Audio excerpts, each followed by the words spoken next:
Hi everyone, my name is Jacqueline and welcome to my channel Medicalology. Today I have a special guest. Her name is Cece. Hi. Let's give her a round of applause. Thank you for coming. Thank you for having me. Today we'll be discussing Still's disease and her experience in the healthcare system. While I was in medical school, I don't think my school emphasized so much about Still's disease, and I think it's in our first aid book. But to meet her, she's a childhood friend. I knew her for almost like 10 plus years, maybe longer than that.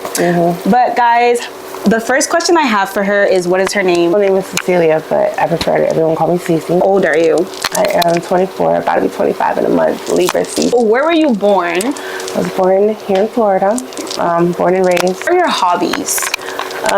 Right now, I don't even know, is Netflix a hobby? Netflix, I don't know if Netflix is a hobby. I play pool. I like to shoot pool. Oh, really? Yeah, I do. Okay. I'm not good at pool. I tried before. Yes. You're good at it, or like you're okay? Be better, but okay. I'm okay. I won't play for money because don't bet on me, I'll lose. I will lose, but and sleeping. Okay, I love to sleep too. Don't ever let anyone tell you sleeping isn't a hobby because I barely get enough of it. Right? I love to sleep. That's my favorite thing to do. Honestly, I can be home all day and just lay on my bed. I'm a homebody. I think I'm an introvert, but people think that I'm an extrovert. I think You think I'm an extrovert? I really do. Right? I'm not. Honestly, guys, I'm not an extrovert. I'm an introvert. I love to be home. I have like 2 friends. I have a small circle of friends too, but I will say that this Still's disease thing that we're about to talk about soon has changed me from an extrovert to an introvert, because I used to be outside. I used to be outside, okay? But now I've learned to enjoy being home, and I'm now a homebody. I will say that. Aww. What is your ethnicity? I am of Haitian and Jamaican descent, but I was born here, so I'm American. Oh, I didn't know you had Jamaican in you. Yes. Do you speak patois? Wagwan. I'm practicing. Wagwan. So, are you a student? I am. What is your major? I am studying to become a nurse. I have my LPN certificate right now, and I'm working towards doing my RN. I took a pause because of this right now, but that's still the goal. Yeah. Oh, well, I'm proud of you. Nursing is a lot, but you can do it. I know you will. Thank you. Major. So, do you have any interests? Like, what type of specialty you would want to go in for RN? Because I know for nursing you can do cardio, pediatrics. I always told myself I'm choosing between peds/labor and delivery. I know they're 2 different ones. Into the journey of Still's disease. So, how was your childhood? My childhood was pretty good. I never had any, well, you know, it was funny because I was talking to my mom about this. I remember sometimes during PE class, I would be a lot more tired than some of the other kids, like after we would run. Like, obviously you're tired after running a mile, and if you're not, you're the Terminator, or I don't know. But I used to be it took a lot longer for me to recuperate than other people. So your childhood was fine. You didn't have so many complications. Just remember just being tired most of the time while you were in PE. Yeah, and you know, we always just associated that with, you know, always being active all day. Right. You didn't associate it with anything. Right. Okay. Were having any pain during, like, when you were a child? No pains. Do you remember, like, what was your first symptom that you had for Still's? So the thing is with the Still's is that I got diagnosed with it in 2022 after what I was diagnosed with first when I was 16 was Graves' disease, hyperthyroidism. So with that, what was your first symptom with Graves' disease? I just remember losing a lot of weight. Like I lost maybe like 20, 30 pounds in the span of a month. Wow. And you know, my mom and I just associated that with me being active. So with Graves' disease, that's something that they emphasize, like Graves' disease and hypothyroidism. So I know for Graves' disease, like your body is like so active, like you'll have like palpitations, like your heart going so fast. You lose a lot of weight because you know your metabolism is going so fast. So that is one of the distinguishing factors versus hyper versus hypo. Like hyper, you'll lose weight, and hypo, you'll gain weight because it's like everything's just slowing down. So your first symptom, let's say, was the loss of weight. Right? Yeah, loss of weight. Identifiable was I had a huge goiter. Okay. And then my heart rate was super fast. Right. We call that tachycardia. Yeah, I was thank God for the medication, but without it, it was at least at like 120 resting. Wow. So that was the big thing. And then now with stills, the identifiable factor is I had fevers. Oh, fevers. I had fevers every single day, 103, 102. And it would break with the Tylenol, but it always just came back. Wow. Every single day. There was that, and then there's something called a Stills rash. It's funny, I actually have one right now to show. It's called a Stills rash? Yeah, Stills rash is a Stills rash. Funny enough, it's saying hi. It's basically, I guess, a flare-up type of thing. It's here. I used to get it on my face. Okay. It used to be on my lower extremities. But does it hurt? Like, how does it feel? It feels like a serious sunburn, I will say, because it's like as if the skin is stretched, and it has like, it's not painful, but it's kind of like sore. Okay. I can say that. So, you know, it makes me like wonder, like, oh my goodness, it's the body is supposed to protect us, but sometimes it can really be against us. So it's sad because we live our lives knowing that we have a virus or a bacterial infection, our bodies can fight it for us. But now sometimes our body fight at us, and it's not fair. Medications that can help you, and it's been like, I wouldn't say, is it helping you a lot, like calming down like the symptoms that you have? Are they helpful? Right now, it's more so like managing like a Band-Aid. Right. Okay. It's not hurting, but it's not totally helping right now. Okay. Like I said, I still have the pains. They're just not as bad, because when I first started off, it was like I couldn't walk. Right.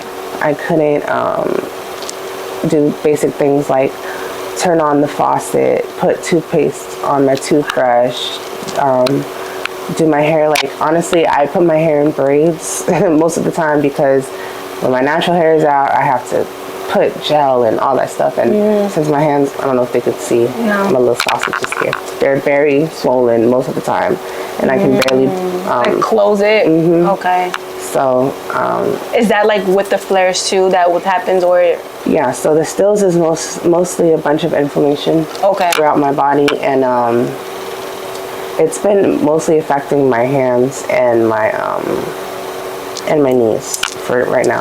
And now I don't know what's been happening, but I've been having this serious swelling in my feet and in my ankles. Okay. I thought I was having a sore throat, and I had like a eye swelling thing.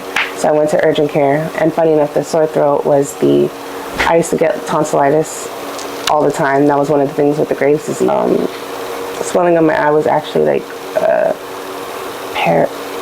periorbital, something like that. Periorbital myxedema? No. I don't remember what it was. Periorbital, okay. It was just, and funny enough, the swelling is still here, but it was just way more pronounced. Finally, infectious diseases came in and said, oh, I think it's stills. And so we're going to try and put you on prednisone and a high dose of prednisone. And then if it goes away in if I don't have a fever for 72 hours, then that is what it is. Okay. So that ended up being what it was, or at least that was what fit the description. And then I was able to go home. No, anyone in your family who experienced like something similar that what you're going through? No. That's another thing. We were trying to figure out how this came about, and we've asked around, and So nobody. Nobody? Okay. Because, you know, a lot of, with doctors, you always ask, like, is there a family history of any autoimmune diseases to see? Okay, so no one in your family. How has this affected your social life, being with stills and hyperthyroidism? I used to be like serious extrovert. If there was a party, I was going to it. If there was a fete, I was going to it. Like, honestly, if I was never home, I was really enjoying myself and now it's just like, I'm gonna be honest. I was depressed for a while. Just, you know, always having to say no, can't go out. Right. And then, you know, some people get it, some people don't. You know, I don't fault some of the people in my life who just felt like I wasn't able, or I wasn't trying to go out with them, or they didn't understand. They just didn't understand. And, you know, I wasn't mad at them. And, you know, sometimes I can understand from the other way around. Right. I could probably, it's just unpredictable though. Like, I can literally tell you, no, I can't go today because I really can't get out of bed, or I really can't move, or there'll be days where I wouldn't eat or try and just hold it, trying to use the bathroom because I couldn't get up. Wow. And then literally the next day, I'm able to do something. You're able to move around and get things done. Yeah, and I know how it looks from other people. They're just like, oh girl, she don't want to go out with me. Yeah. She don't want guys, you guys have to understand. You gotta give people grace, you know? Give them grace. Yeah, and it's hard to give myself grace because, you know, I'm also telling myself, come on, I want to go out. I want to do stuff. I'm tired of being home. And, right. And that's the other thing that I got to learn to stop is that... You know your body the best. So if your body is telling you to be home, you need to be home. And then sometimes I take advantage of the fact that I'll have a good day, and then I'll overwork yourself, right. And then I'll wonder why the next day I'm unable to move again. Right. You'll get through it. I feel like as time goes on, you'll be able to know, like I said, your triggers, and you'll know when to tell yourself, you know, I need to relax, even take maybe like a 30-minute hour break just to let your body rest. So I feel like with time, you'll get to learn yourself better, you know. 2 more questions left because I don't want this video to get so long. In the beginning, was it difficult telling your families and friends about what you were going through? Like, how did you initiate the conversation? I am a private person, but I'm not ashamed per se, because you know, it's kind of hard to hide. Unless people don't know me, they tell that something's going on because I'm not normally this puffy, and my face got really big due to the steroids. You know, they call it moon face. Oh yeah, yeah, prednisone. If everyone doesn't know what prednisone is, it's an anti-inflammatory, and yeah, it causes like swelling. Yeah. So there's things called moon face. Moon face. They call this the buffalo hump. I really wish they would make the names a lot more appealing. Yes, we learned about that. Get it? Some people don't. And it's like, you know, but my family members, they really are trying their hardest to back me up, and they've always been there for me. So it's just like, even if they don't understand, they work hard to help me out in the best way that they can. My last question, how and why did you start your Instagram page? And you can give your Instagram if you want them to follow you. Okay, my Instagram is not so stills with C. Oh, that's okay. How did you come up with that name? That's so nice. Not so stills. I don't know.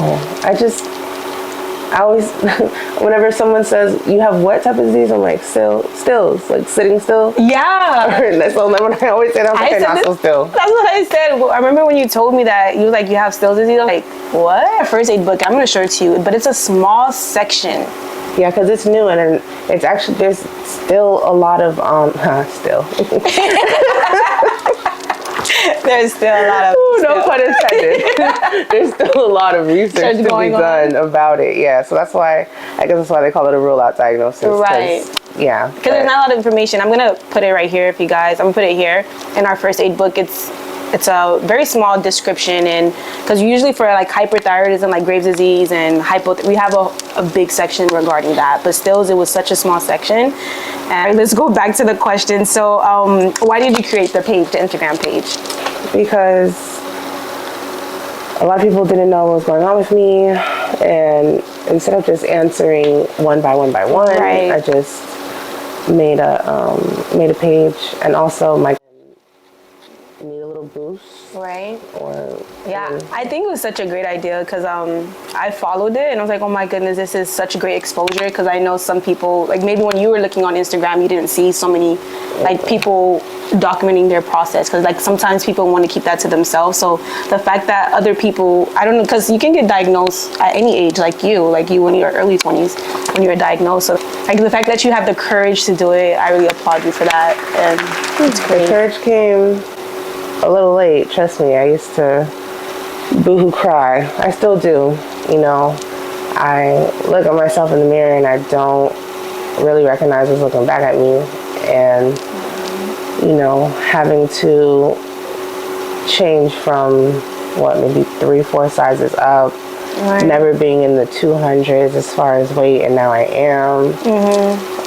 I used to really enjoy, you know, putting makeup on and wearing Miami-like clothes. Right? I'll put it like that. And now it's not that I can't, but you know, I'm just not. Like, you're not comfortable. I'm not comfortable yet, and I'm trying to just be comfortable with my new normal. I know how I don't know how it feels, but I understand what you're saying. Like, you wake up, like, and it's just you're a different person, like, you know. And like you said, like the people who knew you back then and they see you now, like, oh, like, and I think that's another thing that people, I don't know, for me, like, for people to come, like, what's going on? Like, I think they should take the pause and let you open up and let you express, like, what's going on. It's like, hearing that every time, you know, it gets tiring and annoying sometimes. I don't know how you feel, but I think for me, if I was people constantly asking me what's going on, why do you, like, okay, stop. I see myself every day, so please just give me the time and the respect for me to tell you what's going on, you know? Trust me, I've gotten how far along are you? Oh my God. I'm just like, no. Only thing in this stomach is food. So, there, I get that. I get all you have to do is just exercise. And I'm like, oh, really? That's all I have to do? Thank you. Right. And they don't even know what you're going through. Yeah. So last question. I think I said that last time. But how do you feel about the healthcare system? Like in a whole. Do you think they're for you? Would you wish that they did more like a holistic approach with I will say that, at least in my team of doctors, they're trying their best. It's just, I wish that there were more options. Because it's like I said, my doctors are doing their best, but I'm still not where I'm supposed to be. Right. I wish that there was more communication involved in,